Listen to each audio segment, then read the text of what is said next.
For many, this is the front line of the cost of living crisis. The spiralling price of buying or renting the roof over your head as bills of all kinds are increasing too. Owning rather than renting a home can make a massive difference for those on the lowest incomes.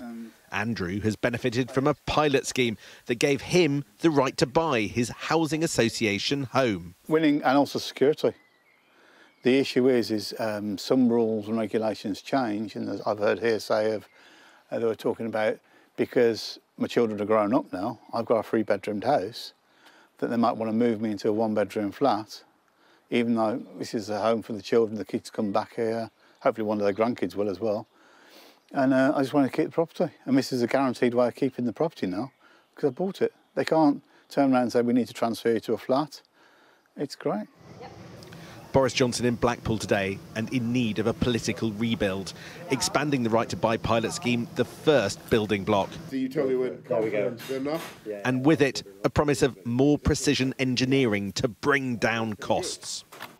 This is a speech designed to appeal to his rebellious backbenchers as much as the public. It's time for the government to stop spending and to start cutting taxes and cutting regulation. Sometimes the best way the government can help is simply to get out of the way, to do less or to do it better or simply not at all. The PM covered everything from tax cuts to olive tariffs to closing ticket offices, but eventually got to his second big housing plan. I can announce a comprehensive review of the mortgage market. Reporting back this autumn, it will look at how we can give our nation of aspiring homeowners better access to low deposit mortgages. And a promise to refocus. That we will be able to get on with the mission on which this government was elected, to unite and level up across our country.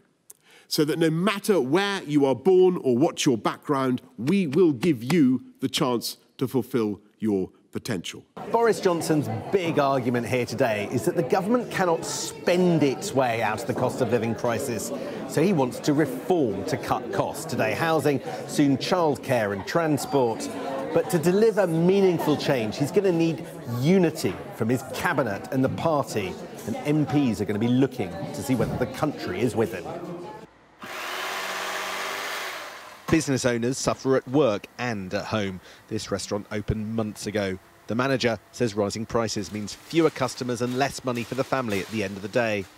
Everything is going up, absolutely everything. We cannot put the prices high up because we're going to end up closing the shop. So we're trying to survive the best we can. Behind the arcades, Blackpool is one of the most deprived parts of the country. Boris Johnson promised long-term wins for the lucky few. But in places like this, not everyone can afford to wait their turn. Sam Coates, Sky News, Blackpool.